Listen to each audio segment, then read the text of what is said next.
House. What's up, dude? Can you see me? Not yet. Let me see. Uh, Here we go. Let me make sure my camera's on. Let me try this. There we go. Yeah. What's happening, dude? What's going on? All good. What time is it over by you? 8 a.m. or? It is, 8 a.m. All right, dude. I'm excited to do this. So, good thing about today is today's the guys, like, 'cause we have speed school on Tuesday and Thursday at 6. Yeah. So today they don't have anything till their normal workout times, but today is National Signing Day. Oh, So, yeah, so, everybody's upstairs running around, and it's just crazy, man. cool, man. Good for you. This is going to be. So you guys don't really know who's getting signed to where, right? They make all the announcements on the spot. Yeah, so what you do, you kind of have an idea when you wake up, but there's always a guy that'll get plucked, and then there'll always be some guy that'll end up falling down into your lap. So you lose a guy, and then you'll gain a guy. So it's pretty cool. Nice. Well, dude, I didn't even hit stop the recording, and so I'm just gonna let it flow from here. I did an interview last week with the guys from Power Athlete, and we were like BSing. I said, "Did you guys record that?" They're like, "Nah," and these are always the best parts.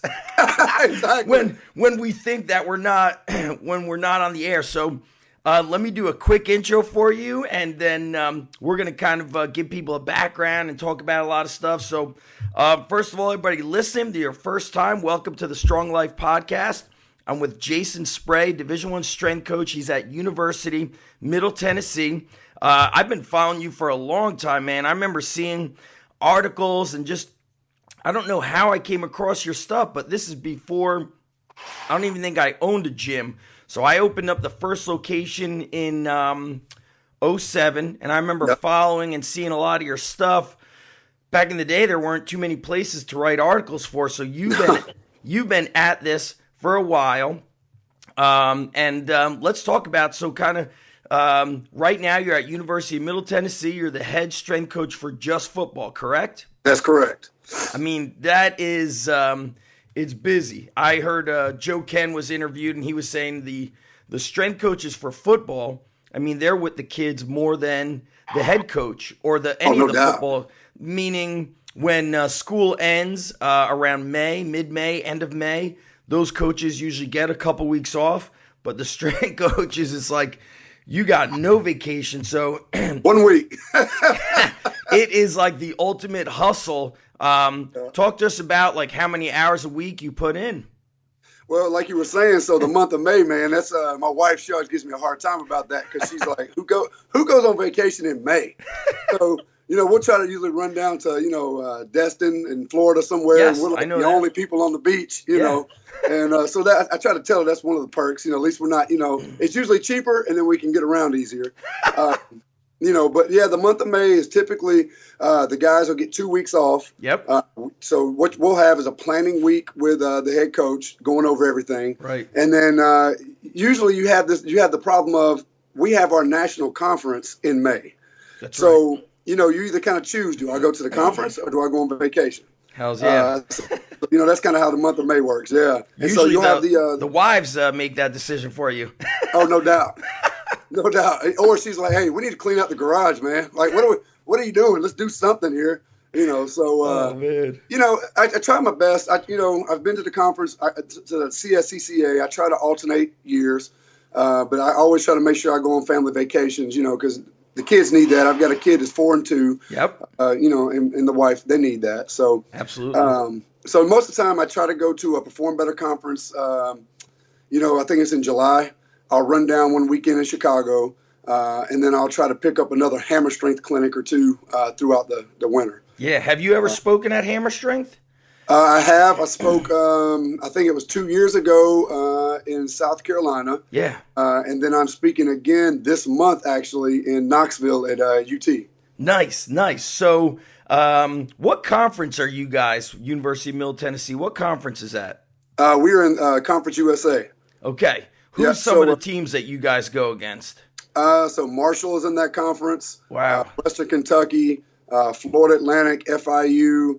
I'm missing somebody. North Texas, Southern Mississippi, teams like that. So It's such a being from New Jersey and then Probably once I opened my gym, I started traveling down to the Carolinas, North and South Carolina, almost every year. There's a big difference in just the culture of how strength and conditioning, how strength in general is respected, and even athlete development. I remember first time I spoke at the North Carolina State Clinic. They hold it during winter break when the students are off. Yep. And there was this huge kid sitting in the hallway of the motel. I think he looked like he was 6'8". And I said, Coach Reeve, is that one of your players? He goes, I think so. I go, you must have a lot of players. Like, you don't really know him. He goes, what I mean is he is down here. He goes, the kids could graduate senior year early. And they could start training with the team. And that is such a huge bonus. I think they're starting to do a little bit of that up here with block scheduling and stuff. But talk to us about kind of where you've been with strength and conditioning. You've been around really for a while, and I'm pretty sure you've always been in the like the college sector, right? Yes. Give us a little history of kind of how that came about, how it started, and where you've been. All right. Well, so I'm actually, in a nutshell, I have only been at Middle Tennessee my whole career. I played here. I graduated in 2001. Nice. My strength coach was Rob Rogers. And Rob is, I'm telling you, man, a lot of the young guys, I know they don't know who he is. A lot of the older guys do. And Rob, he was kind of Mike Boyle before Mike Boyle. 15, 20 years ago, we were doing single leg squats and unilateral training. And, we were doing things with med balls that, no one else was doing, and he was really on the cutting edge of that. And I had the opportunity to play for Rob, learn a ton from him. I was the guy, the weight room guy that played ball that, always asked questions, not questioning why we were doing things in, a smart ass way. Like I wanted to know. Yep. And, I think he really liked that. And when I finished playing, I was injured. My senior year, me and Rob really connected after that. And so he asked me to be a GA. So I GA'd for Rob for 2 years, learned a ton of stuff from Rob, man, a ton of stuff. Got to meet a lot of good people too. That's how I met Mike Boyle years ago. I would always trail Rob to the Perform Better clinics and wherever he spoke, and got to meet a lot of really smart, good people, the Al Vermeils and, Miller, was Al Miller, those guys a long time I know ago. Al Vermeil. These names that you're like dropping, you're right. A lot of these, I'm 40. Am I older than you? Are you? I'm 37, so we're right there. Yep. 37. You're right. I think a lot of these younger coaches in their early 20s, they're not familiar with that. Ryan Lee was interviewing a lot of these guys when he had Sports Specific. Yeah, yep. And that's probably how I think also I remember your name and just you're right. This is what those guys were teaching is coming around full circle again. We seem to have gotten away from that. So cool, man. Go on.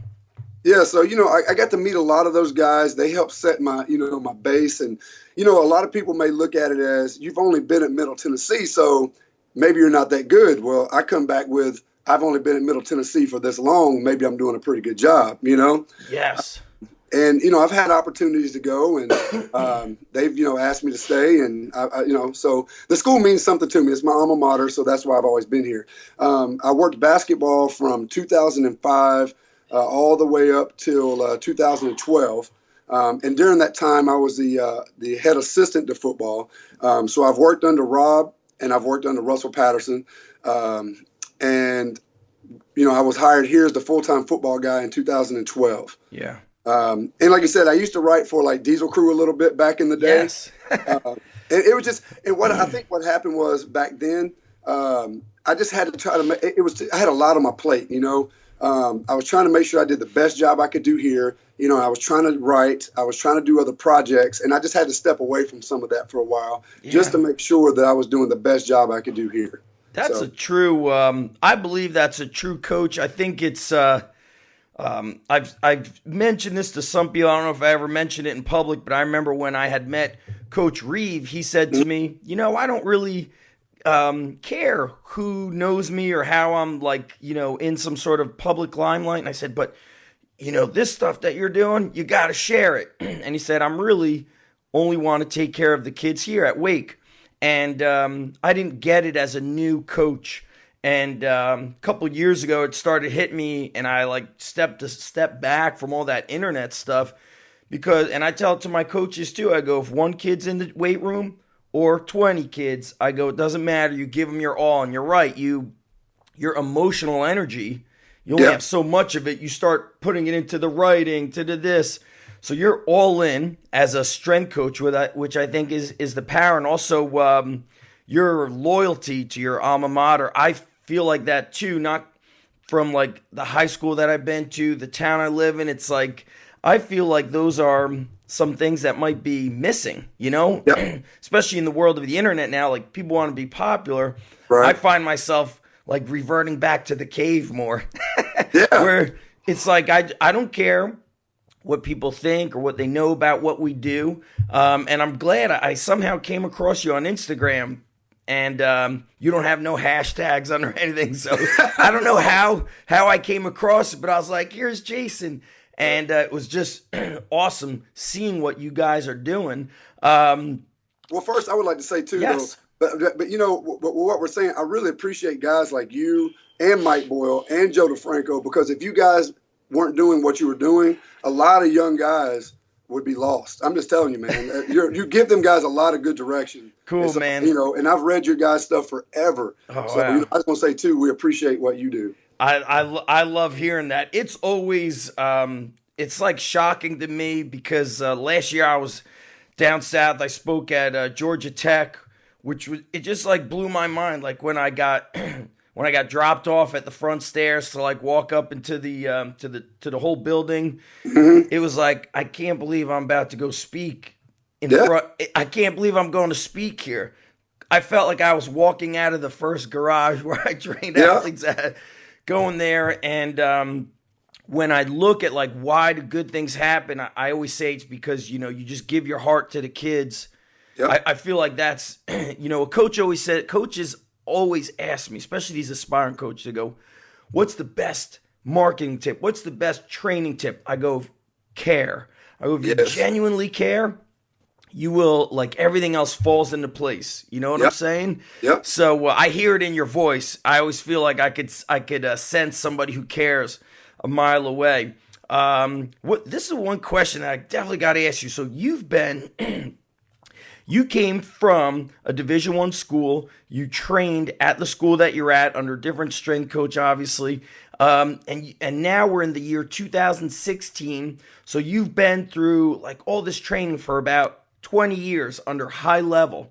Yep. The thing that I've noticed is that either we're smarter than what we used to be and we take notice of it, or the kids are different, meaning so many athletes I work with, there's always some sort of like nagging injury or this or that, even before they've even been trained, meaning it's like a 15-year-old and his shoulder hurts for no reason, and he's not even a quarterback or a pitcher. And like there's all of these, I don't know if it's from the excess sitting, the lifestyle, the changes in food and all this stuff. What are you seeing with kids coming in that's making you change the way that you train and evolve on a consistent basis? Anything that stands out where you're like, what the hell is going on here? Does anything stand out? Yeah, because what's really big, man, and too, is the diet. These guys, now, it's like the whole microwave age, both parents working. So these guys will just grab anything and eat anything they get their hands on, or they just don't fucking eat. I mean, have you not noticed that? They just don't eat. Yeah. Like, I don't ever remember being a kid and having to be begged to eat, Two, they're just not as active. These guys would rather get on the sticks and play Madden than go outside and play. Yeah. Where we used to get outside and we would, emulate and try to, be Bo Jackson or somebody like that, because I remember as a kid playing baseball, and then my mom would drive me across town to go play football. And I did that because Bo Jackson did it. Yeah. And so these guys, I just don't think that they have the same activity level that we used to have. Gym classes are being cut out. We get more and more kids every year that cannot skip and run alternate hand, alternate leg. You get the same the old same leg, same arm guy. Right. And that's just where basic movement skills are being taken out of PE classes at an early age. And then the kids aren't just being forced to go outside and play, you know. And you're right. And I don't know why these kids are coming in with issues. 15, 20 years ago, you didn't see that. Now everyone has an issue. And I don't know if it's from, everyone plays one sport and that's all they do. Yeah. And, so I don't know, man. But it's hard to put we all that a lot more. Yeah, it's definitely hard to put your finger on it. Buddy Morris was, when he spoke at the Elite FTS Performance, he goes, the number one step to solving the problems is stop letting kids. He's like, take away technology. Yes. But that's never going to happen, right? Even you as a coach, like the administration wants us to utilize technology, and there's definitely smart ways to leverage technology. But you're right. It's those foundational years. I've learned that I used to not want to train a kid till late 7th grade. And I was trying to stick to that. Then I had a kid sneak in who was a younger brother of a high school kid. And I said, just let him do the warm-up with us. That's it. He's going to do the warm-up, nothing else. 10, 15 minutes of all the skipping, jogging, bear crawls, body weight. And that kid built such a foundation that when I let him do regular workouts, he may have been like a 4th grader. By the time I let him do some regular training in 6th grade, I noticed he was ahead of the 7th and 8th graders coming in who never worked out. So because those guys, they never just pull things, push things, bend, extend, rotate. I mean, all they do is sit here and do this. They even say Joe Ken even said that maybe, I don't know if it was Joe, but I had listened to somebody saying that, like, even in the NFL, when those guys have their off season, many of them tend to not even train at all. They're exhausted and they just like revert back to the 15-year-old kid. Yes.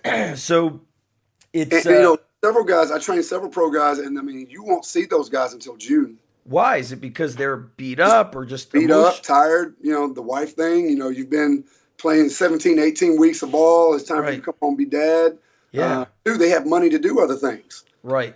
So that's what you see now these days. Yeah. And I know it may be a little off topic, but it's where you always see the hashtag grind. I'm getting it. Grinding has just become what is just your basic obligation. It's not the extra stuff that you used to see. The other day I was watching ESPN, and they're talking about, Steph Curry and how he's one of the only guys on the floor 2 hours before the game, just dribbling between his legs, getting up shots while the other guys are in there tweeting and Instagramming. And, right. That's grinding, man. Yeah, I always say, like, people are sometimes like, I can't believe he came out of nowhere. And I'm always like, no, it just doesn't happen that way. I held a seminar for parents in December about basically like wanting to like educate them and talk about the fallacies of strength and conditioning, mistakes I see being made. And the one of the first things that I said is I go, why are kids from Camden going to Division I schools? And it's not because they're getting the money scholarship. They're dominant football players. Why is a kid from Camden winning a state title in wrestling? Why are Camden wrestlers going to the States? There's no wrestling club there. They're probably not eating good foods. Their concern is, am I going to survive walking home from school? But I go here in the town I live in, like you know what I'm saying? Like kids, you drive by and kids won't even throw a snowball at your car. Like there's no danger here. There's, and I told them, I go, it's because they're playing street ball. They're doing multiple sports, and kind of what you said is we're losing that foundation. Yep. And I feel like if you don't get it to them in those early years, right before teenage years, oh man, it is like this very long, slow process to get them to just be somewhat athletic. You guys, where are a lot of your kids coming from? Are they Tennessee? Do you guys, where do you get a lot of the athletes from? What states? Majority of our kids come from South Florida, around that Miami area. What's I watched the U, and they said that was like when the U was building up. Who was the first guy that like resurrected? Was it Jimmy Johnson? Jimmy Johnson, yeah. He said that the first thing he started doing was going into those inner cities of Miami, and I said like the kids were like, "Mommy, there's a white guy driving through the street," and he said those guys were. They were warriors. They were ready to fight on the football field. That really fired me up seeing like the fight that they had in them. And as a parent, that's why I'm always a little careful to like don't coddle my kids too much, because Yep. it's like I'm learning more and more about these like foundational times. So how does this process work? Are you guys actively looking at South Florida, or do they? How does that work at the Division I level, or just at your school? You know, Well, so looking what you at a have, kid, what does it take? yeah, well, pretty much what they do is all year long. In the summertime, you'll have camps. So you have, you'll have Friday night camps, Saturday camps. And what you do is it's pretty much little combines. That way you just try to get the kids on campus. You invite them. Yep. You invite every kid that, that we can reach out and touch. Tennessee, Alabama, Mississippi, Kentucky. Try to get down into Florida. But all year long, the recruiting process takes place. So today is National Signing Day. Once this class is closed today, the next year's kids, they'll start that recruiting process tomorrow. Who do they look at? Juniors in high school, or? They'll look at everyone. The bigger schools usually will come in and kind of, those special kids when you see them at an early age. Yeah. And they really try to get those kids early. But we try to do the same as well. And they make contact with those kids at an early age. And like I said, they'll fly around the country. Our coaches are all over the place. It's crazy. Going to different states, Texas, California, Arizona, Florida. So you just try to get out and see, and with technology, you have things like Huddle. Yes. We watch people's highlights and whatnot, and word of mouth from other coaches and that kind of thing. So right. What when you're with looking at athletes, one thing that I've learned, so I would love to hear this from you, especially being at the high, at a Division I level, is just a world apart from really what's going on outside of D1 as far as like the physical prowess, the skill. One thing I've learned, though, is that the guy that dominates the weight room doesn't necessarily dominate whatever the sport is. How are you, with that being said, how do you look at transfer of sport, like from weight room to, there's a lot of things being said, like we don't need to do speed training, we don't need to power clean. How do you take into account what is important to what happens in the weight room? Like, what does, I guess, like a weekly program look like? How many days a week is the football team training with you? Okay, well, first off, I think we all know if a guy can play, he can play ball. Right. And so then you have to look at his personal physical attributes. Okay, is he a small skill guy? Good feet, can run. Maybe if we get him stronger, he'll be better.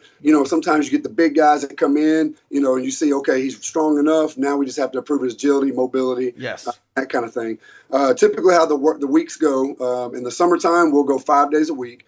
Wednesday, we'll alternate between a recovery run, or we may go to the pool, or we may just do some foam rolling and some extra stretching and that kind of thing. Okay. And it depends too, with the 2 days around that Wednesday. If we're a really tough point in a grind period of our programming, then the Wednesdays will be a little bit pulled back. Because we'll also go out and do pass skill on those days. That's where the skill guys go 7-on-7. So you'll have the quarterback, his receivers, running back, and they'll just run plays against the linebackers and the DB. Who's running that? You or the skill coaches? So in the summertime, the coaches, they can't be out there when the ball is present. I got you. Yep. So, I just kind of hang around just to make sure, if anybody needs something, I'll warm them up. Yes. And then when the ball comes out, I'll kind of disappear, yep, and they do their thing. So typically on Wednesdays, I just try to warm them up to get them ready to go do pass scale. Right. Monday is our speed day. So what we do is that's our top end day for the skill guys, for the linebackers. We'll work on that. So it's just a pure linear day. With the big guys, we'll do more prowler starts, that kind of thing. Just what's your offs? We mean speed linear, meaning like running day. Yes, just straight ahead, just sprinting. Yep. We'll start short and build out to long. Okay. Usually start around the 10-yard mark, and we'll build from there. Who's influenced you with your speed training and your running? Who's kind of like, or do you pull more? I always say, like I've got this library of books, but I'm like, man, sometimes I can't even convey into a book what's happening, because I feel like the best learning is in the weight room and in the training. Like you're right, pulling more so from what, like, it keeps evolving every day. So what dictates kind of how hard they're running that day? Do you auto-regulate, or are you like, this is the plan, we're sticking to it? How does that look for your running work, your speed work?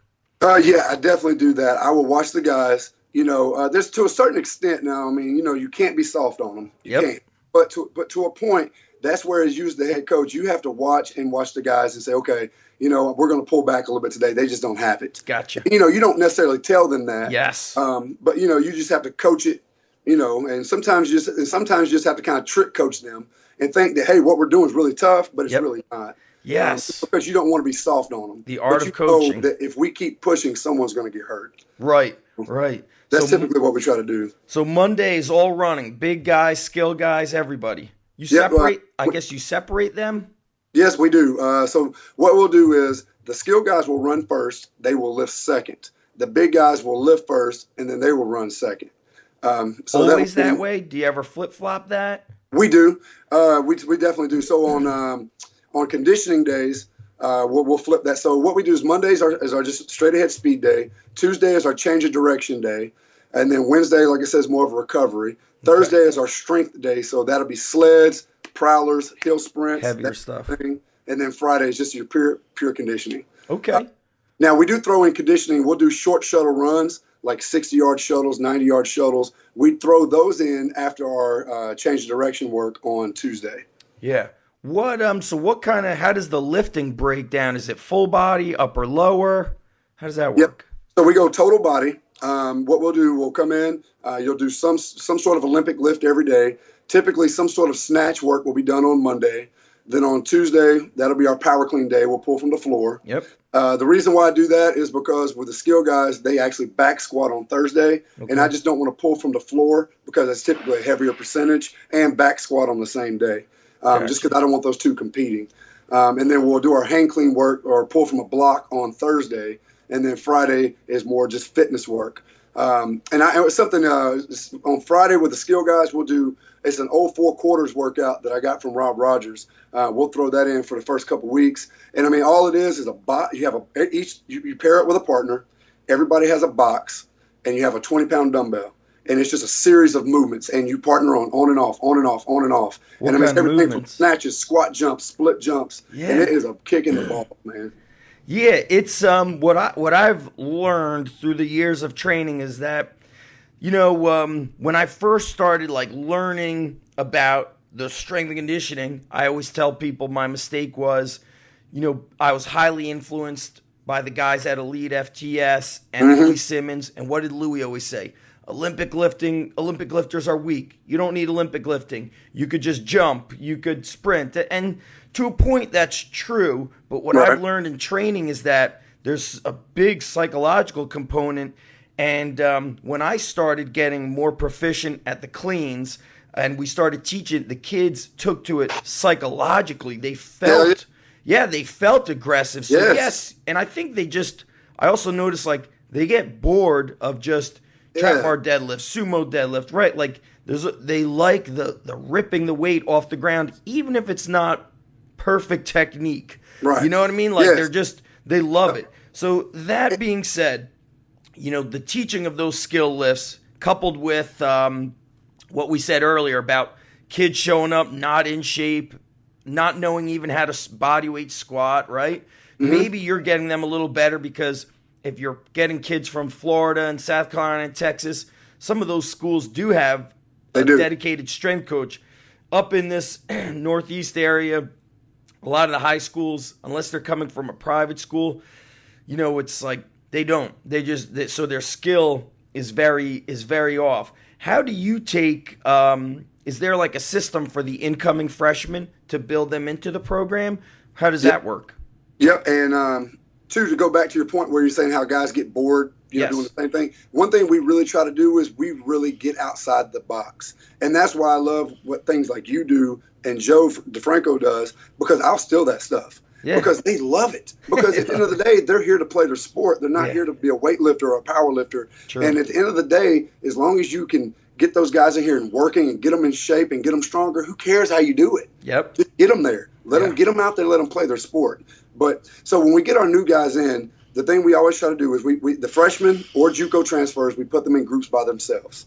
And we just really start from scratch. And we start with body weight squats. We start using kettlebells. Yeah. So everything is typically body weight, kettlebell, or dumbbell oriented. Yes, love it.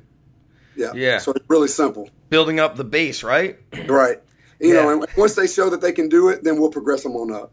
What's you ever have like a kid that's in the weight room and you're like, damn, he's strong enough. Like he doesn't need to even be squatting any more than that. You start almost like getting nervous. You ever hit? Does that ever hit Yeah, you? yeah. We had a fullback last year that was squatting 700 pounds, like, you know, just boom, boom. And you're like, okay, we gotta stop this, man. This guy, It's scary. he's single leg squatting 130-pound dumbbells like nothing.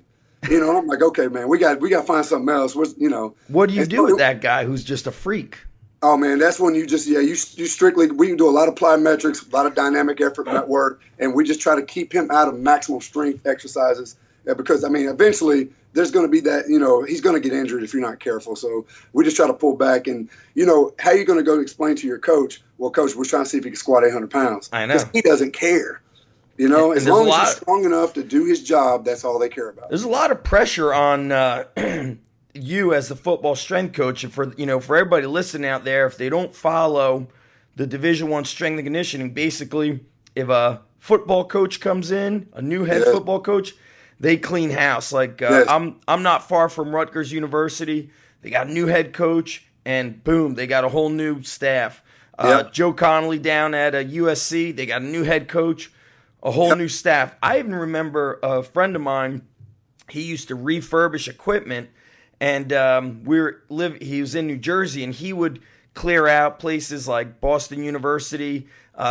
Years ago, when Philadelphia Eagles got a new strength coach, they got a new weight room. He's like, dude, we just pulled out $200,000 worth of pristine equipment. It was like 2 years old, but the head coach came in, and they just not only did they change coaches, they changed the equipment. Yes, the big schools do that, man. They want a whole new outlook on everything. It is crazy. Well, you know, Rob Rogers told me a long time ago. He goes, "You're not a coach until you get fired once." And you know what? I'm glad I'm not a coach yet, so I haven't been fired. So I'm good with that. It would be awesome if you could just stay in one place and build with the program. I mean. Yep. That would be awesome. Being a strength coach at the Division I level, I got to hand it to you. It's just it's no joke. It's crazy hours. What time are you in there? It's usually very early, right? Yep. So typically on Tuesdays and Thursdays we have our speed school in the morning. We actually start that at 6 a.m. The staff will roll in here 5 o'clock, maybe a little bit before. Yep. Speed school lasts about an hour or so. Then our first group is at 8 o'clock, and we'll usually roll up to about 5:30. Yeah. Why do football teams tend to do that early morning workout? Is because just you're doing to get it before the school, before their classes and all that? Why not? Or is it, and because the weight room, I guess, is going to be used by the other teams later? Or does your school have just a football weight room? We do not have. We have a multi-use weight room right now. Yep. Brand new. We just outfitted it in May. Nice. It's pretty cool now. I'll link up for everybody listening on the ZachEvnesh.com site. I will link up Jason's Instagram, and it's got you guys got like the Chrome Alico. Yeah, them things bling, man. They're nice. The kids love it when they see it too. Dude, they must love it. You must get an interesting blend of kids coming from, being that you're in Tennessee. You've got kind of the farms and the country. And then in Miami, you've got kids coming from inner cities. You've got this blend. How does like the mentality of the kids? They end up. It becomes a brotherhood. How do those kids like tend to all work together? Does it work out real well? You know, anyone who's ever played sport, man. You know, when you're on a team, you really don't care what color the other guy is. Yeah. And it's amazing in college athletics when you see guys from every walk of life. When they first get here, a little standoffish with each other. Yep. You know, don't know really what to think, and you see them just start to intermingle and come together. And that's too is where the adversity will do that.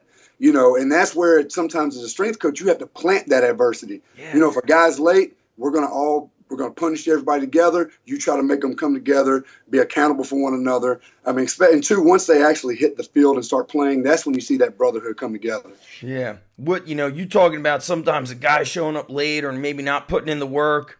I've experienced that before at all the levels, but at the Division I level, I think people might assume that never happens, but it does happen. Yeah. How do you, I guess, approach a kid? Do Do you speak with the other guys on the team and say, hey, speak to Johnny? Or do you, like, what are some things you do to get that kid to realize, listen, opportunity's knocking, brother. This ain't coming again. How do you work that? Well, when we first get a kid on campus, my whole thing is this. Sometimes that kid, even if he messes up, this is a whole new environment for him. So I'll give him that one opportunity, and I'll pull him to the side and let him know we're not going to do that. Okay, that's not how we do these things here. We're not going to do that.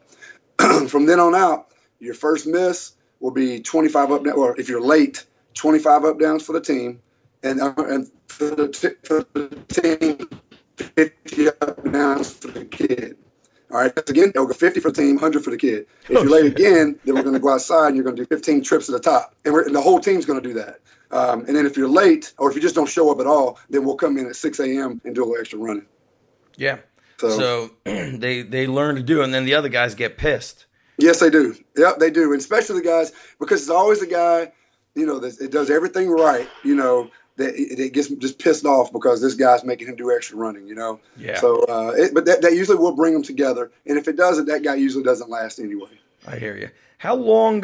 So what do you mean doesn't last? He leaves the team, or the coach gives him the boot? A lot of times you'll see that kid will just weed himself out. He doesn't want to be there. He'll look for every reason to get in trouble. Yeah. Not go to class. Not show up for this. Not do that. He'll look for an excuse or reason to be weeded out. Yeah. It is. It's tough, man. Like I think a lot of people think that, like, hey, you're at the Division I level and these kids are going to do the work. And when I was down at Sore 2 years ago, I met one of the assistants at, I can't remember if he was at Michigan State or University of Michigan, but he's like, man, when we go on our away games, he's like, we ain't just the strength coach. He's like, we're making sure they're in their hotel. They're in the hotel room at this time. Making sure there's no girls in the room. Like, he's like, we're doing so much stuff outside the weight room to keep these kids in check.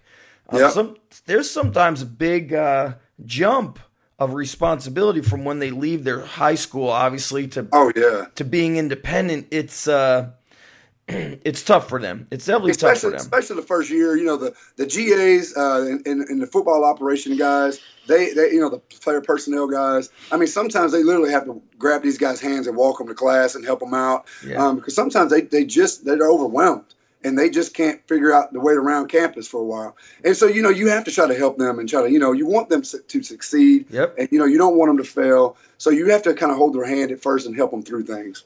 Absolutely. I mean, I look back to just when I went to college, small Division III school, like freshman year, I didn't even know how to study. Yeah, exactly. And I had very good grades in high school, but I was in all those like middle classes. I wasn't in any advanced classes. So I always tell people, I go, it was like they kind of keep a kid like me in those level 2 classes because you're the kid that always does your homework, you always participate, and they need some of those kids in that class. And I never got bumped up until I remember senior year. I always tell people, they laugh. I go, junior year, I was getting straight A's in English. My teacher says, you're getting A's. You're excellent. I'm going to put you into advanced English. And then I failed my first mark in period English. Yeah. I failed, and then I wrote a book. Like, it's like, yeah, exactly. People don't know. I just didn't know how to study. And having guidance, you're right, is the ticket. The coach. And we do a really good job, and most colleges do. Yes. Nowadays, they do a really good job of giving these kids structure. There's study hall, and at the study hall, there are tutors there. There's an academic counselor there to help them guys in any way they need. We're here to take care of their training and all their physical health needs. You have your athletic trainer if you get sick or if something's wrong with you. And then, your coaches are upstairs to help you, with problems talking about your kids back home and whatnot. So these guys have a lot of structure, man. And people, if you can't succeed these days, that's your fault because there's a lot of people here to help you. You're not just here to play football. These people in the collegiate settings today will help you. Yeah, and what you said is some of the athletes have kids, their parents at age. Yes. Yeah. Yeah, a lot. Yeah, a lot of them. So, I couldn't handle that when I was that age, I know. We kind of started late with the kids. I'm 37. We had our first child around 35, 34. Yeah. And so it took me that long just to be responsible enough to take care of someone else. So I know at 20 I couldn't do it. Oh, my God. Yes, it is. It always blows my mind when I hear that stuff. It's just there's a lot on their plate beyond the sport. So it just, yeah, it's Yeah. amazing. What, again, let's circle back to some training questions. Are there any like movements that you feel are not worth it safety wise, or that you feel like they used to work and now with kids changing physically, like it doesn't work like it used to? Any movements you feel like you kind of cut them out of a program recently, or cut them out, came back to them? Yeah, with the hang snatch, we pretty much will just kind of teach the lift. We'll work it for a little while. Typically, we use the snatch in complexes. So we may go a snatch with an overhead lunge, snatch with an overhead squat, that Nice. kind of thing. Really, just in the early progression. I've gotten away. I just don't know if it's necessarily worth trying to snatch a bunch of weight over your head with a college athlete. Right. I don't personally go really heavy overhead pressing either, just because I just don't think it's worth it. Zercher squats, that kind of thing. I used to do a lot of that kind of stuff. I've gotten away from that, just because I don't want to get anyone hurt. Sure.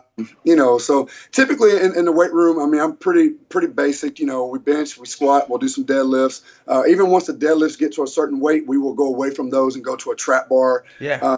Just because, at the end of the day, my job is to get them on the field. If I hurt someone in the weight room, I won't have a job. So Yeah. So and actually it's a good thing to, I always say, to hold them back a little bit, because Yep. then they could just kill it on the field. We don't want Right. want them talking to the coach saying, Coach Spray, man, he crushed my back. I can't run. Oh, Like, yeah. Coach Reeve always said, he goes, let your athletes leave with 10% in the tank. Yes. Yeah. Or the old saying, I always leave 1 or 2 reps in the tank, Yes. just for that reason. Because Longevity. because I'm telling you, some of these kids will get to practice. They don't want to practice that day, so they'll just use that as an excuse not to practice. Oh, my Yeah. back's tight from squatting, Yeah. and that's why in season we squat on Sundays, because one is the furthest day away from the game. You guys Two, play Saturday, right? we play College on is Saturday. Yeah. Yep.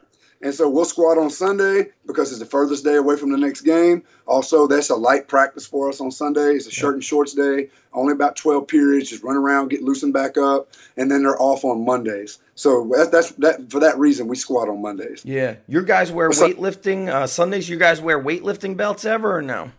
We do not. Okay. Now, we have them available. If a guy, if we get around max attempts or that kind of thing, if he Yep. wants to wear one, we'll let him wear it.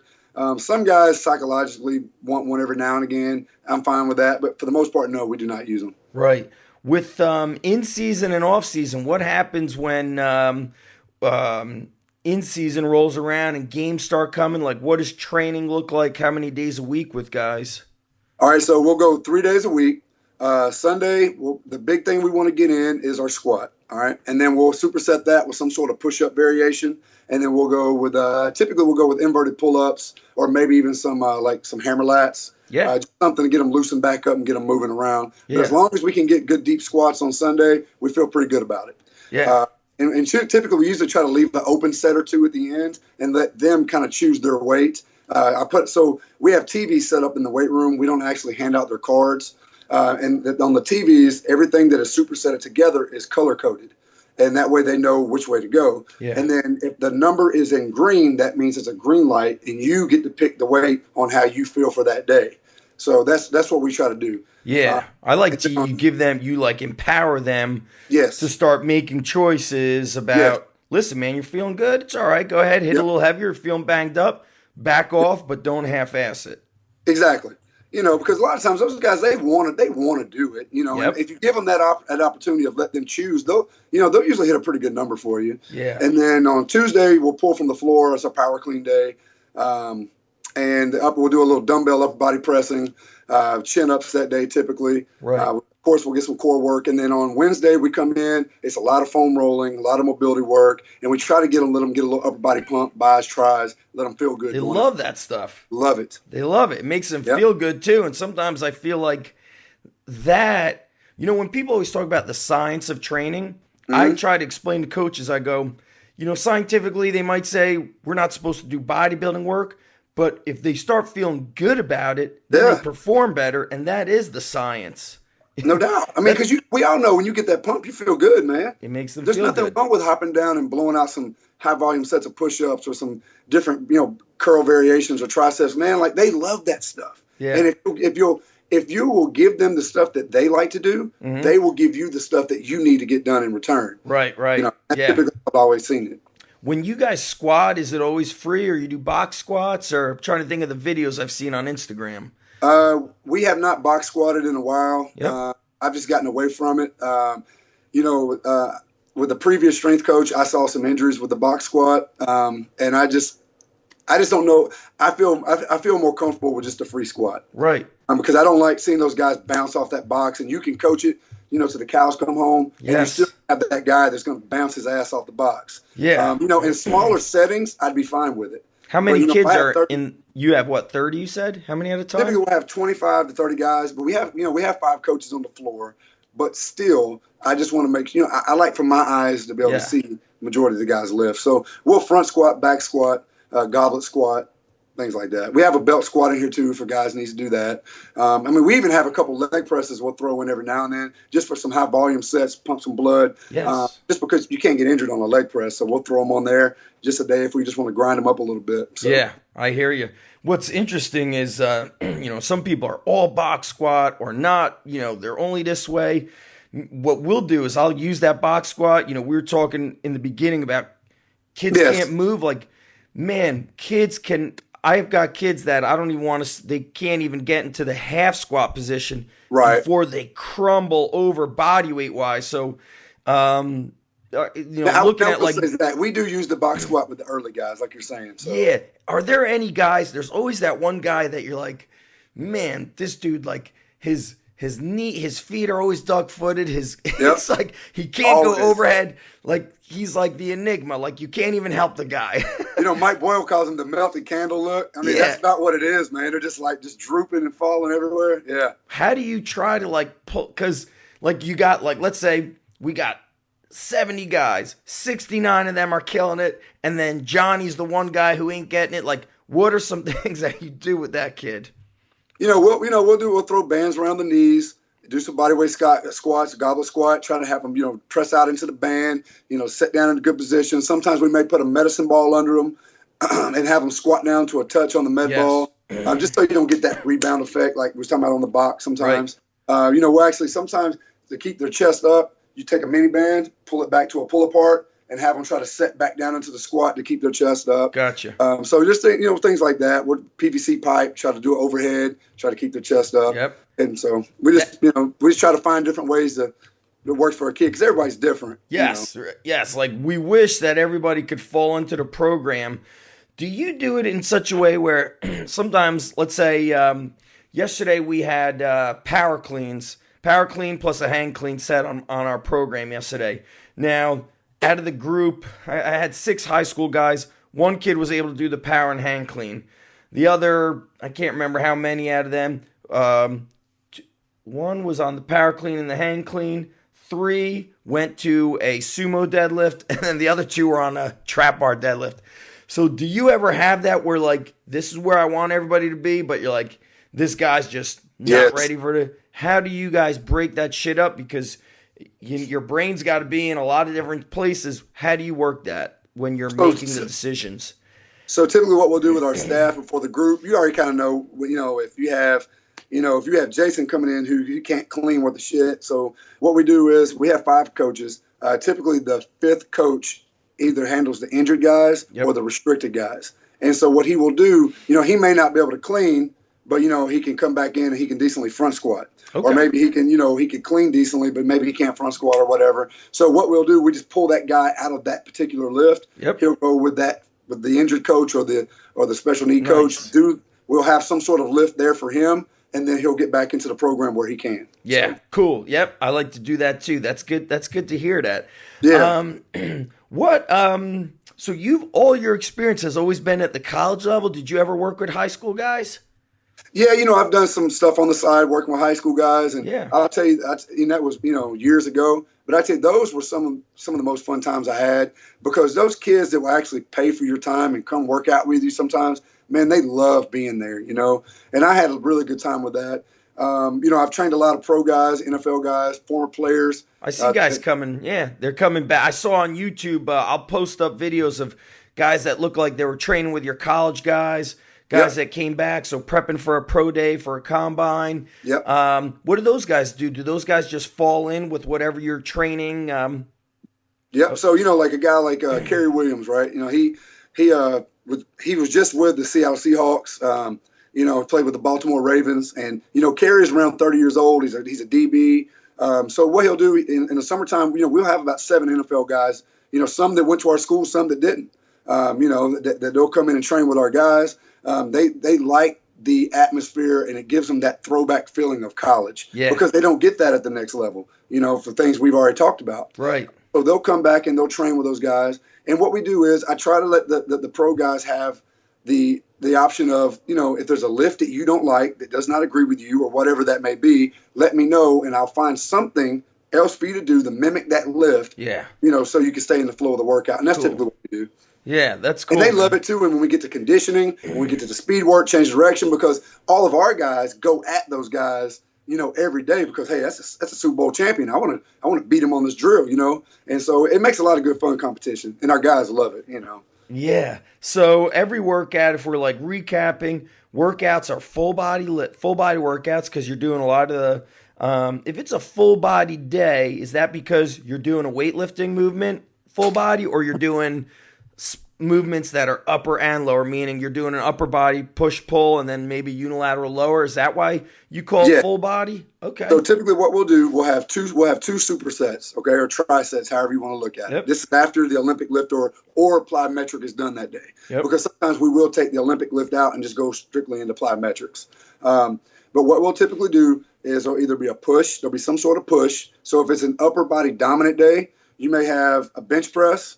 All right, then we'll have some sort of pull. So typically I try to keep horizontal pushes and horizontal pulls together. And then we'll do some sort of lower body. Now that lower body, if it's a upper body dominant day, it could be something like maybe a multi-directional lunge, or maybe we'll superset that with a hurdle jump, box jump. Love doing that, hamstring, or some sort of auxiliary lift on those days. And then if it's a lower body dominant day, like yesterday, we had front squat, we had chin up, and then we did some sort of push up with that.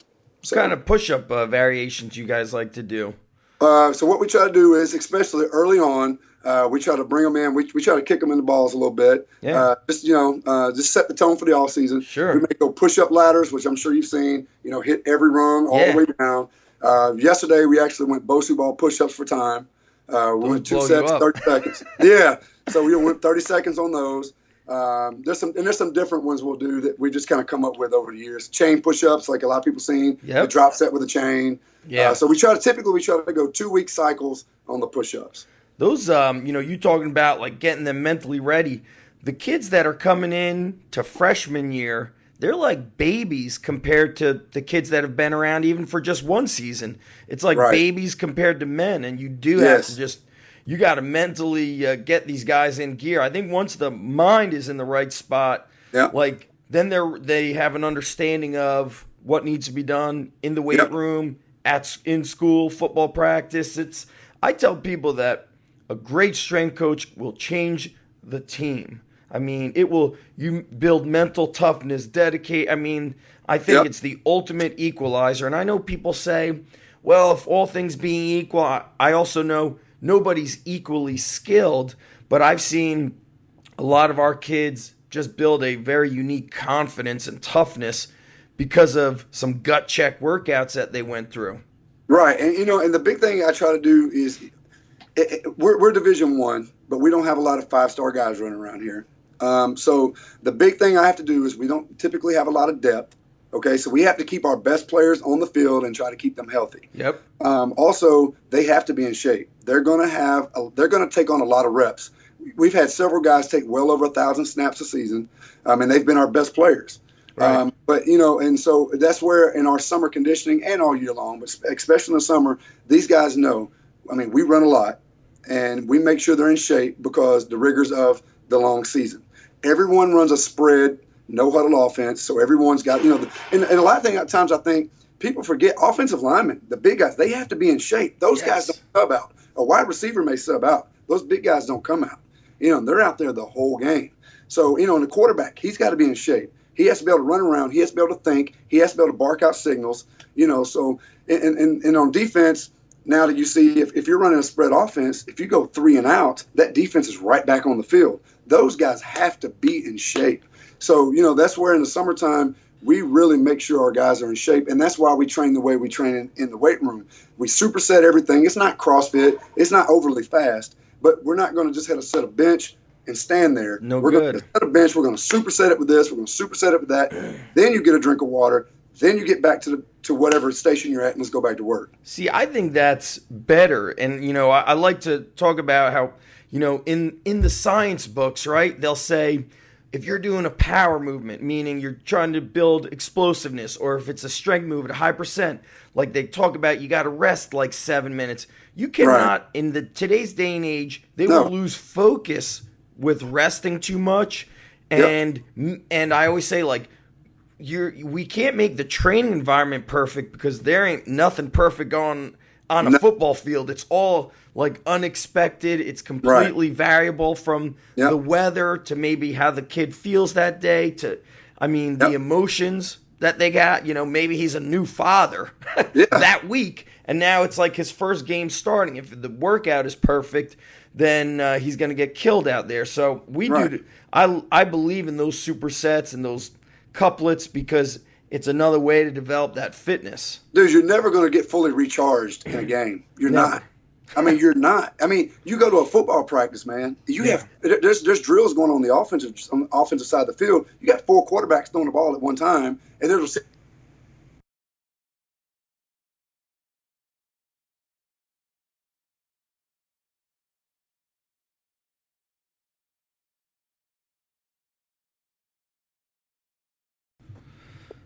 Oop. sorry. did- Can you see me? Yeah, there we go. Okay, sorry about that. I had a phone call and I tried to cut it off. I'm sorry. That's all right. We'll close out here in a few minutes. But go ahead. We're talking about like the imperfection and why we got to keep these guys in shape. Yeah, because I mean, there's just so much going on the field. No one's Right. standing around. We're in the fast-paced, no-huddle times of football. Everybody's wanting to light the scoreboard up. So I mean, those guys are not going to be able to just sit there and recharge, man. They have to be able to do repeated efforts over and over and over again. Yeah. And a lot of times you'll see that with some teams. They may be bigger than you, and they may be stronger than you, and you get out there and they may hit you in the mouth first, but can they outlast you? And if, Yeah. if you can outlast them, we've won maybe. So over the last 4 years, we've probably won 10 to 15 games on the last play of the game or right there at it.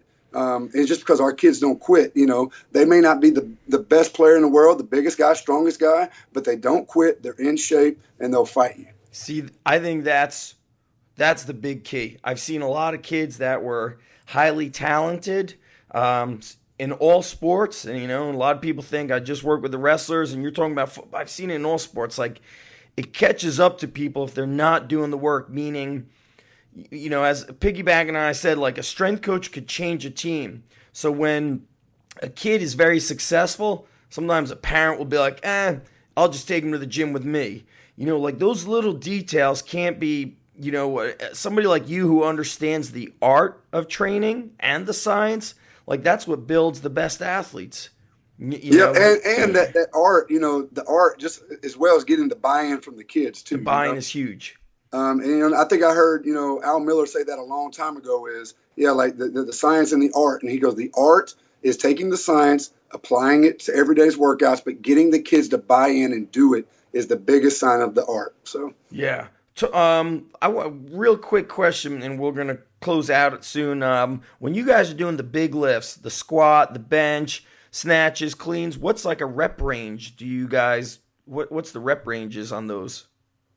all right. So on the cleans, if with the young guys that just when they very first come in, we'll hit some fives with those guys. Typically with the older guys, I like to hit singles to triples. Nothing much more over that. With the big lifts, we'll bring those guys in. Like with the squat and bench, we may hit a week of eights. Like the very first week we came in, we hit the week of eights, and that's just to kind of help get them back in shape, get them Right. going a little bit, Yep. and that kind of thing. But typically we stay around that single to triple. We may hit some fives, but a lot of it's in that single to triple area, and we'll play around with pauses and clusters and that kind of thing. Yeah.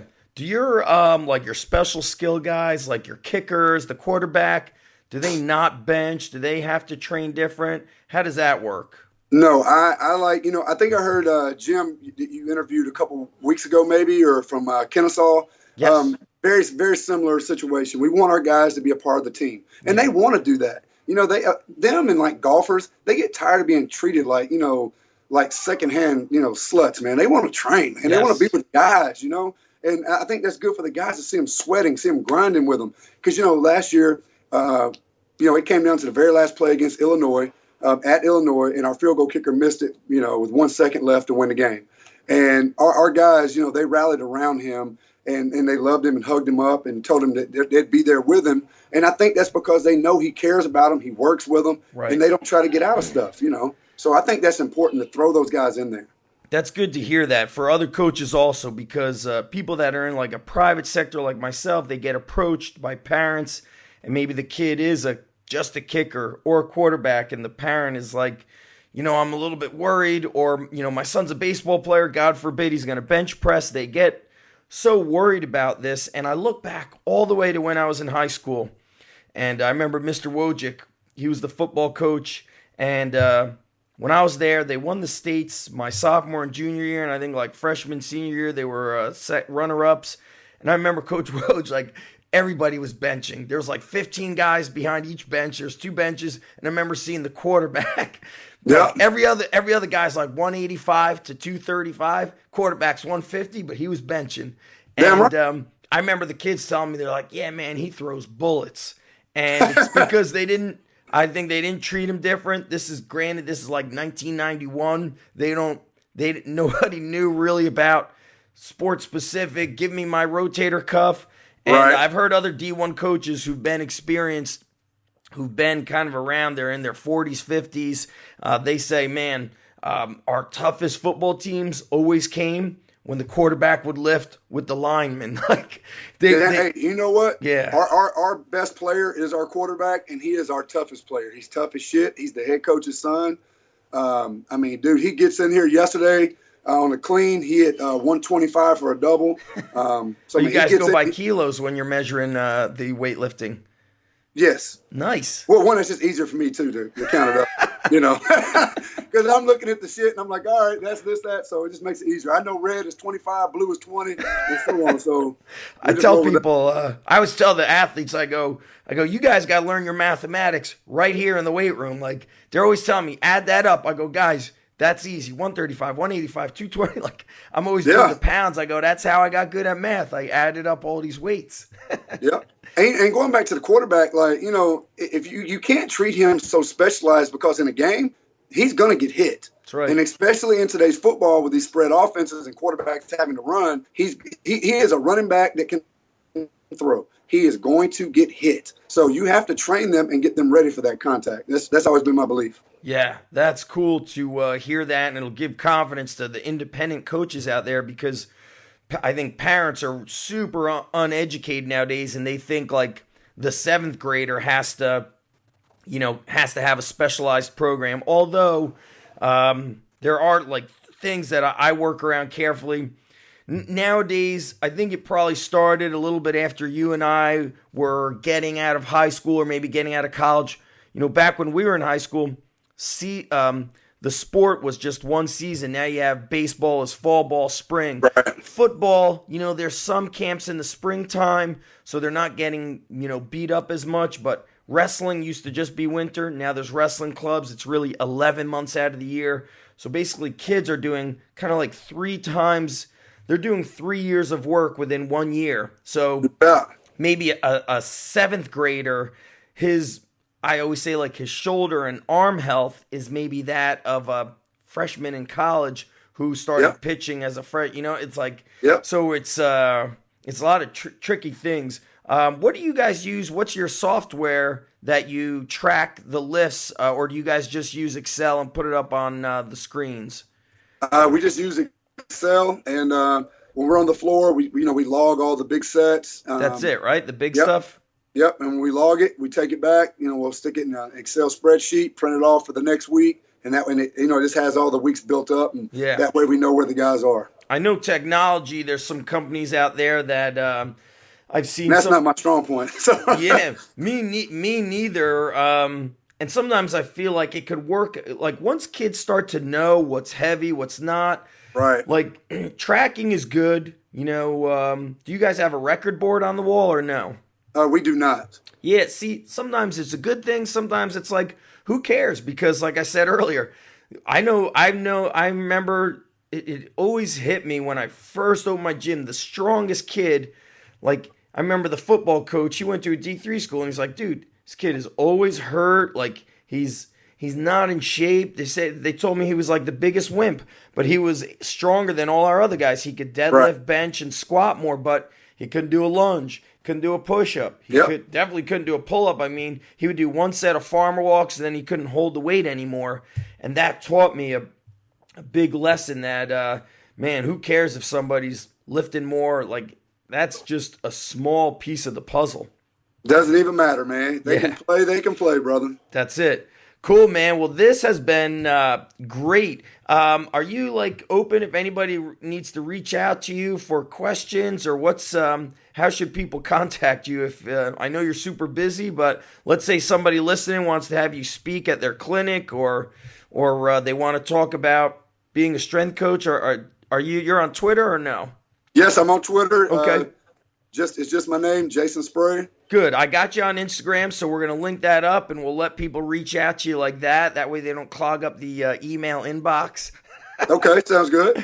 And I'll link back the Middle Tennessee football page, and then if they really want to reach out to you, they got that. And you said you're speaking. I'll try to find links for that. It is February 27th.